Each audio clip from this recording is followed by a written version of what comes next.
욥은 까닭 없이 재앙을 받았고 가축과 자녀와 자녀까지 잃게 되는 그런 엄청난 고통을 당하게 되었습니다. 여기에 한 가지 고통이 더 있었는데 그것은 자신의 몸에 머리부터 발끝까지 온몸에 종기가 나는 그런 고통이었습니다. 이러한 고통이 있었는데 또 다른 고통이 있다고 한다면 그것은 이 재앙이, 이 재난이 왜 나에게 왔는지 그 이유를 알 수가 없다고 하는 것이었습니다. 이것이 욥을 또 한 번 힘들게 하는 그런 문제였습니다. 이렇게 욥은 자신에게 찾아온 재앙 그리고 원인을 알 수 없다고 하는 이중의 고통이 있었는데 오늘 본문에서 한 가지 고통을 더 겪게 됩니다. 그것은 바로 욥과 논쟁을 치르는 친구들이었습니다.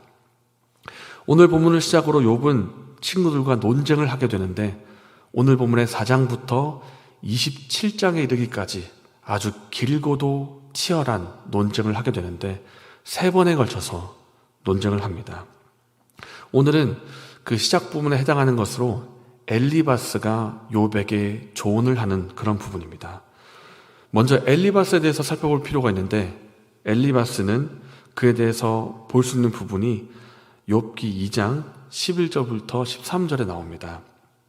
욥에게 재앙이 임했다는 그 소식을 듣고 새 친구들이 욥에게 위로를 하려고 오는데 그 세 친구 중에 한 명이 엘리바스였습니다. 이 엘리바스가 욥을 봤는데 이전에 있던 모습과 이후의 모습이 너무도 달라가지고 정말 슬퍼하면서 자신의 옷을 찢고 소리 지르며 울부짖고 또 욥을 위해서 3일 밤낮 그 자리를 같이 지켰던 친구가 엘리바스였습니다. 그러니까 이 엘리바스는 욥의 친구입니다. 욥의 친구이고 욥을 아주 위하는 사람입니다. 욥에게 찾아와 7일 동안 밤낮 함께 자리를 지켰다는 것은 얼마나 욥을 향한 마음이 있었는지를 볼 수가 있는 부분인데 그런데 이 엘리바스가 오늘 본문에서 이제 말을 꺼내기 시작한 겁니다. 엘리바스가 이렇게 말을 꺼낸 것은 욥을 위하는 마음으로 조언을 했다고 할 수가 있습니다. 그런데 이 조언을 시작으로 엘리바스와 욥, 또 다른 친구와 욥, 논쟁이 일어나게 되는 것입니다. 위하는 마음으로 한 그 조언이 논쟁거리가 되는데 그 이유가 무엇인지를 한번 살펴보기를 원합니다. 엘리바스가 오늘 1절부터 21절까지 아주 길게 이야기를 합니다. 근데 그 말을 하나로 요약해주는 구절이 있는데 7절입니다. 생각하여 보라. 죄 없이 망한 자가 누구인가? 정직한 자의 끊어짐이 어디 있는가? 욥, 너 한번 생각해봐라. 죄가 없이 망하는 사람이 있느냐? 이 말을 하는 이유가 무엇이겠습니까? 너가 이렇게 비참한 상태에 이르게 되었는데 이 재앙이 임하게 된 것은 이유가 있다. 너가 죄를 지었기 때문이다. 그러니까 너 한번 곰곰이 생각해보고 너에게 죄가 있는 것 같으니까 회개해라고 하는 것입니다. 회개해라. 욥, 너에게 죄가 있다. 너에게 죄가 있으니까 하나님이 너에게 재앙을 내리신 것이다. 그러니 살피고 회개하라. 이것이 오늘 본문 전체를 통해서 욥에게 하고 싶은 엘리바스의 말이었습니다. 하나님은 의인에게 구원과 복을 베푸시고 악인에게는 심판과 재앙을 내리신다고 하는 이 보응의 원리를 가지고 욥에게 내밀고 있는 것입니다. 이러한 엘리바스의 조언이 옳은 조언이었을까요? 일부는 옳다고 말할 수 있습니다. 왜냐하면 우리가 구약과 신약의 성경을 읽어보면 하나님께서 죄에 대해서 불의하다고 말씀하시고 있고 그리고 그 죄에 대해서 보응하시는 장면을 우리가 볼 수 있기 때문입니다. 그렇다면 엘리바스가 옳다고 여기는 이 보응의 원리가 오늘 본문의 욥에게는 적합한 조언이었겠습니까? 그렇지 않습니다.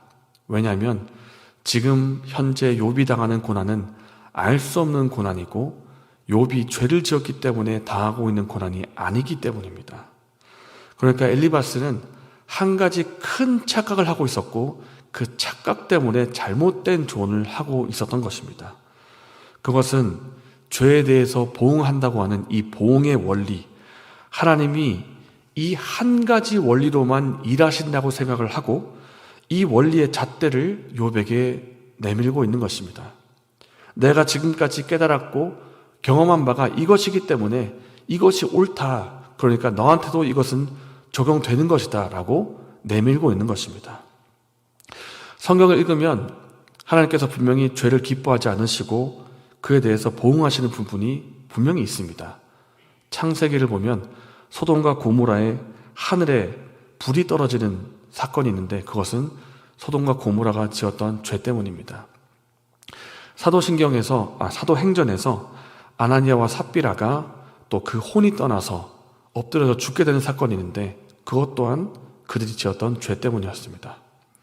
그러면 성경에서 어떤 사람에게 어려운 일이 나타나거나 재앙이 임하면 그 모든 것이 다 그들의 죄 때문이었는가? 그렇지도 않습니다. 창세기에 아브라함을 보면 아브라함이 25년 동안이나 아들을 얻지를 못합니다. 이 아들을 얻지 못한 것이 아브라함의 죄 때문이었는가? 그렇지 않습니다. 이것을 통해서 아브라함의 믿음을 단련하시고 훈련하시기 위해서였습니다. 그리고 요한복음을 보면 날 때부터 맹인이 된 사람이 나오는데 그 맹인된 사람은 부모님의 죄나 그 사람의 죄 때문이었습니까? 그렇지 않습니다.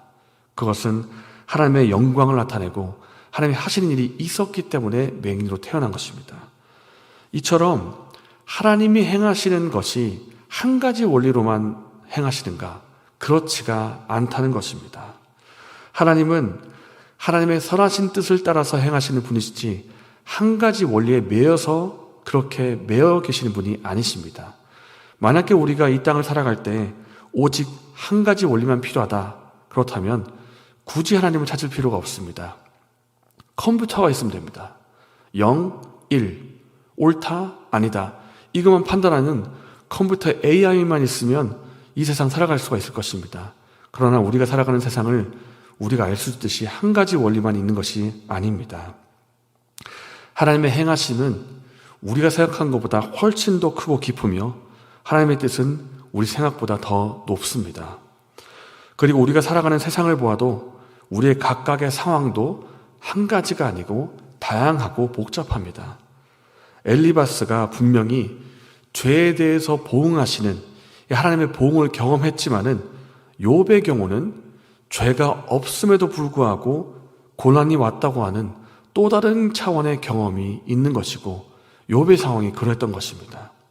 그런데 엘리바스는 내가 지금까지 경험했고 내가 지금까지 옳다고 여기는 그것을 가지고 욥에게 내밀면서 이것이 옳으니까 너가 잘못되었다. 회개해라. 이렇게 판단하고 정죄하고 있었던 것입니다. 이것이 엘리바스가 했던 실수였습니다. 우리가 때로 이런 실수를 할 때가 있습니다. 상대방이 어떤 어려운 일을 당했을 때, 상대방이 어떤 고난과 비슷한 일이 다가왔을 때 분명 그 사람을 위하는 마음으로 내가 조언을 해줬는데 그 조언이 상대방을 세워주는 것이 아니라 오히려 그 사람의 마음을 더 힘들게 할 때가 있습니다. 그래서 우리가 함부로 상대방을 판단하지 말아야 합니다. 내가 신앙과 영적인 세계를 모두 다 알고 있다. 내가 다 통달했다. 이렇게 생각하지 말아야 합니다. 내가 경험한 그것이 모두에게 적용된다고 생각하지도 말아야 합니다. 왜냐하면 우리 각각의 상황은 우리가 생각하는 것보다 더 다양하고 복잡하기 때문이고 그들을 다스리고 통치하신 하나님 역시 그 뜻이 더 깊고 더 넓고 더 크기 때문입니다. 오늘 본문의 엘리바스 다시 한번 생각해 보겠습니다. 엘리바스가 가볍게 조언한 것이 아닙니다. 7일 동안이나 욥과 함께 있었습니다. 욥의 친구입니다. 그런 친구가 욥을 위하는 마음으로 조언을 했는데 그 조언이 욥에게 맞지 않았습니다. 그렇다면 우리가 하는 조언은 얼마나 더 기도하는 마음으로 겸손한 마음으로 해야 되겠습니까? 우리가 이런 오늘의 말씀을 가지고 이렇게 기도하면 좋겠습니다. 내가 경험하고 깨달은 것이 전부가 아님을 아는 겸손한 마음을 주시옵소서. 그리고 다른 사람을 쉽게 판단하거나 정죄하는 잘못에 빠지지 않게 해주시옵소서. 우리가 오늘의 말씀을 가지고 이렇게 기도하면 좋겠습니다. 이렇게 기도하시고 개인적인 제목으로 기도하신 후에 자유롭게 돌아가시겠습니다.